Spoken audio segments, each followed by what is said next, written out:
Vermillion County hugs the western border of Indiana, its gentle landscape speaking to a peaceful rural life. But in the 1920s, towns around here, Blandford in particular, were melting pots of brawling immigrants drawn by work in the coal mines. Serbs, Germans, Italians, and blacks, at least until 1923.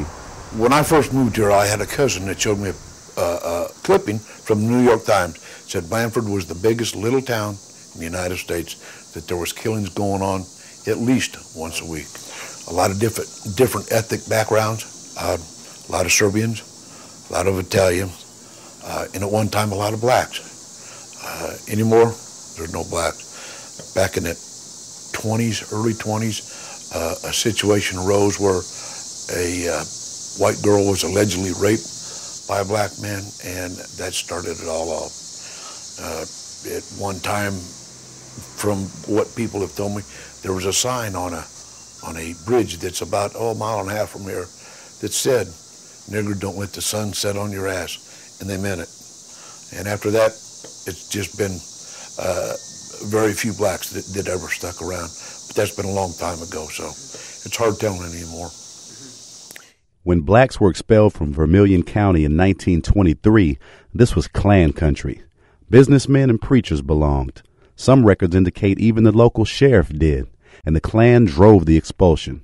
The Klan in the 1920s, if you look at the statistics, they say that like something along the neighborhood of 2 out of every 3 men were a member.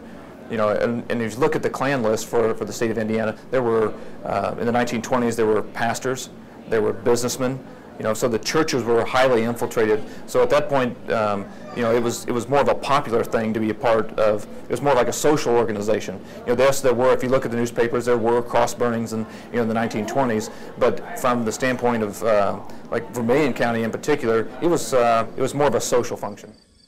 The Klan's visibility has gone the way of the coal mines, and Vermillion's prosperity has waned. But since the expulsion, few blacks have returned to the county. I think attitudes have changed a lot, but there'll always be some kind of strife between races. It was the same between the Serbians and the Italians, and any one of those groups and the Anglos, Catholics and Protestants. Catholic and Protestant Irishmen can't necessarily get along.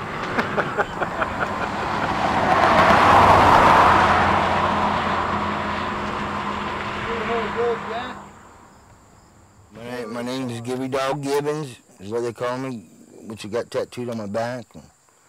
And the black folks around here, there's one over here, she's partial, she's half and half. But that one over there is our nigger. And we want him out of town, he's getting ready to move. Which I know the family is through family, and I don't like the son of a bitch. But straight up, I'd assume that nigger would be out of town. If he wasn't with a white one, they'd probably burn him out of town. Back in their days, the signs colored wasn't allowed when the sun goes down. Signs were at the thing. When the sun goes down, colored's out of town. And that was always true, and they meant that. And there was nothing wrong with it. The color knew their position, and the people knew theirs, and we all lived happy. We ain't got anything against colored. I worked with them in the coal mine my whole life. Some of them's good, some of them's bad, just like the white people, you know. But back then, them people was just a different breed. They just didn't allow it.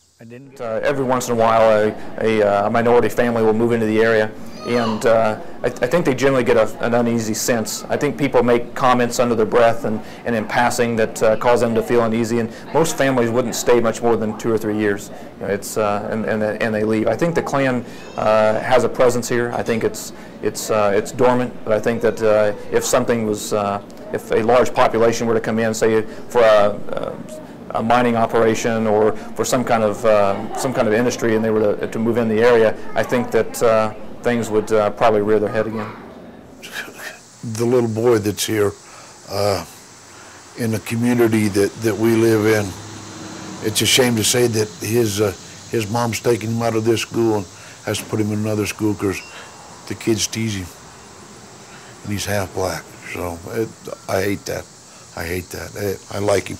Treats everybody with respect, but he sure didn't get any respect. That's a shame. It is a shame. I don't like that, but that's just the way it is. That's life. So.